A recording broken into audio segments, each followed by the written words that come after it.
அரசியல் அமைப்பு சட்டத்தை காப்பாற்றுவோம் காப்பாற்றுவோம் காப்பாற்றுவோம். அரசியல் அமைப்பு சட்டத்தை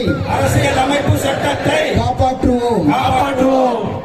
இப்போது நான் நம்ம தொகுதி பாராளுமன்ற உறுப்பினர் சகோதரர் கதிர் ஆனந்த் அவர்களை அன்புடன் அழைக்கின்றேன்.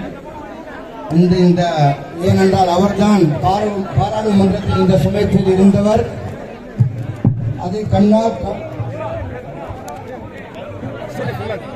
பாராளுமன்ற உறுப்பினர் உங்களிடம் உரையாற்றுவார். அமைதியாக கேட்டுக் கொண்டிருங்கள். மேடை மேடை.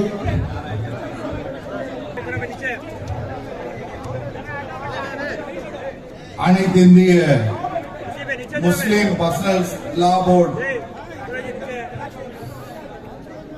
ஜமாத் அத்துல்லா உல்மா சபை திருப்பத்தூர் மாவட்டம் அமைக்கப்பட்ட வக்ஃப் சட்டத்தை எதிர்த்து நடைபெற்றுக் கொண்டிருக்கக்கூடிய இந்த உணர்ச்சி பூர்வமான உளவுபூர்வமான கண்டன ஆர்ப்பாட்டத்தில் தலைமை ஏற்றிருக்கக்கூடிய மௌலானா அபிஸ்காரி சையத் அப்துல் ரஹ்மான் சாஹிப் அவர்களே, ஒரு இந்தியா பிளவுபடுத்தி பார்க்க வேண்டும் என்ற ஒரு சக்தி பாடுபட்டுக் கொண்டிருக்கிறது. அண்ணனும் தம்பியுமாக வாழ்ந்து கொண்டிருக்கக்கூடிய இந்த நாட்டை மதத்தை அடிப்படையாக கொண்டு பிளவுபடுத்த வேண்டும் என்ற ஒரு மகா சக்தி வேலை செய்து கொண்டிருக்கிறது. ஆனால் அந்த சக்தி எங்கே வேணும்னாலும் எடுபடலாம். தமிழ்நாட்டில் எடுபடாது, வாணியம்பாடி ஆம்பூர் மாவட்டத்தில் எடுபடவே எடுபடாது.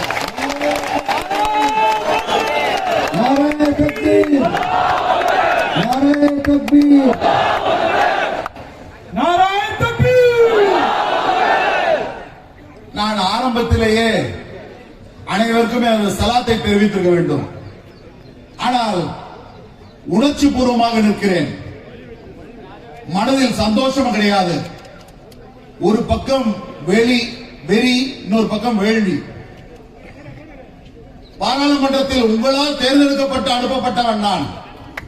உங்கள் வீட்டு பிள்ளையாக நான் அந்த பாராளுமன்றத்தில் நின்றேன்.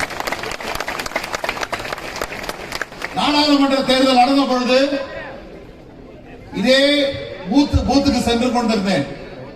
அப்போ ஒரு லேடிஸ் வார்டுக்குள்ள போகும்பொழுது என்னால அந்த பூத்துக்குள்ள நுழைய முடியல. கண்ணுக்கு எட்டிய தூரம் வரைக்கும் அந்த கருப்பு ஆடையை அணிந்து பெண்கள் சாரசரையாக நின்று கொண்டிருந்தார்கள்.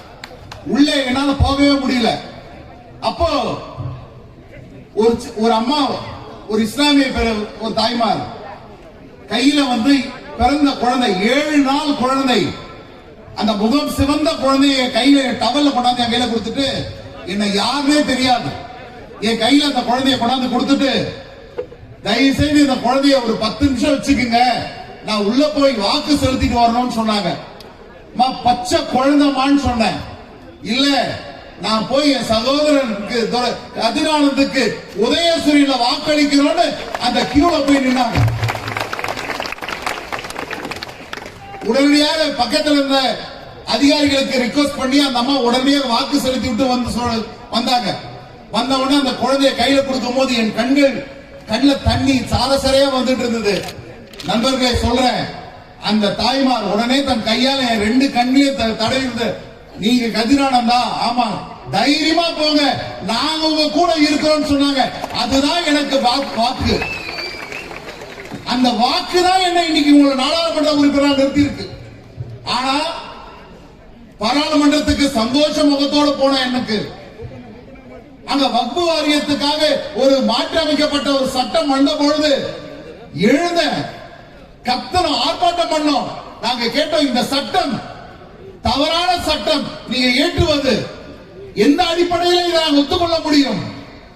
சொன்ன உடனே ஜேபிசி ஜாயிண்ட் பார்லிமெண்டரி கமிட்டின்னு சட்டத்தை மறுசீரமைப்புக்கு அனுப்பிட்டாங்க. ஒரு 10 நிமிஷத்திலேயே உடனடியாக இந்த சட்டம் போய்விட்டது.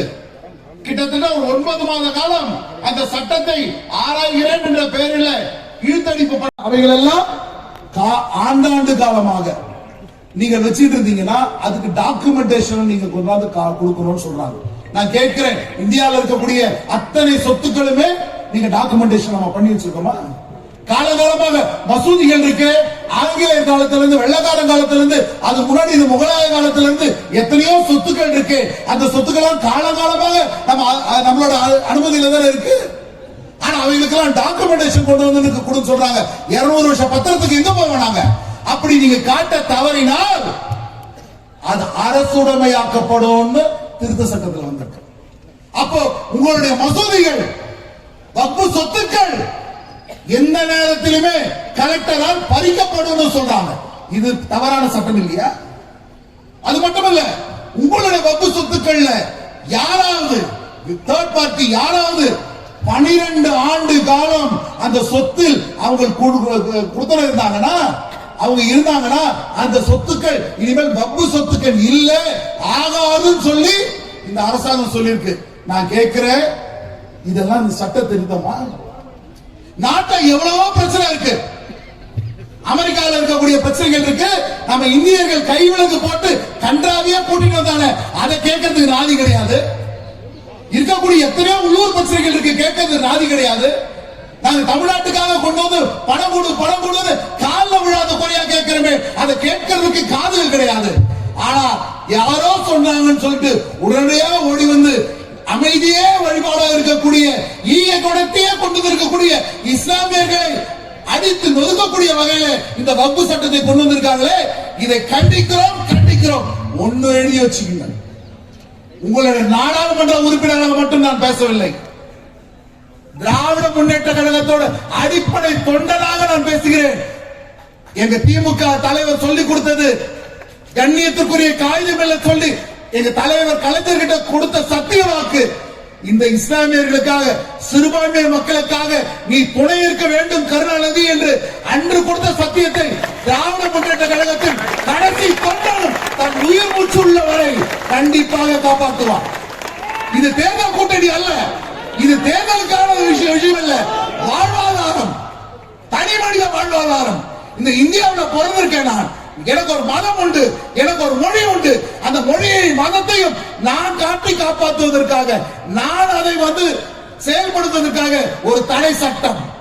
இந்த சட்டத்தை சுக்கு நூறாக்குவதுதான் திராவிட முன்னேற்ற கழகத்தில் அமைந்திருக்க தமிழ்நாடு அரசின் முதல் எண்ணமாக இருக்கும். மே மாசம் எங்க தளபதி அவர்கள், முதலமைச்சர் அவர்கள் சரியாக எடுத்துரைத்தார். இந்த சட்டம் அரசுக்கு புறமான சட்டம், இதை நாங்கள் தீண்டு கொடுத்து சொன்னார். அதுக்கடுத்து அதோடு நிற்கவில்லை, உங்களால் சட்டத்தை இயற்ற முடியும், அந்த சட்டத்தை நாங்கள் நீதிமன்றத்தில் உடைத்தெடுக்கிறோம் சொல்லிட்டு திமுக முதல் பாலத்தை ஏவி இருக்கிறது சுப்ரீம் கோர்ட்ல. ராஜா தலைமையில் மனு தாக்கல் செய்யப்பட்டிருக்கு, அத்தனை கட்சிகளுமே தாக்கல் செய்திருக்காங்க.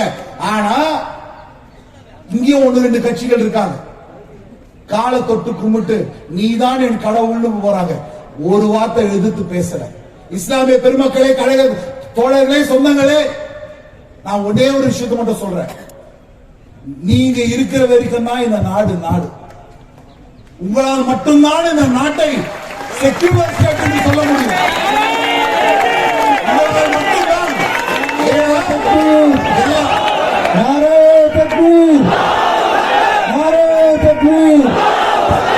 எல்லா நாட்டிலுமே சண்டைகள் உண்டு.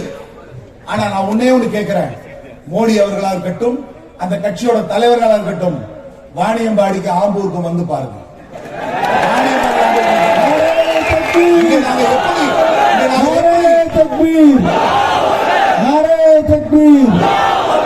இங்கே எப்படி நாங்கள் அண்ணனும் தம்பியுமாக சகோதரர்களாக வாழ்கிறோம் வந்து பாருங்க.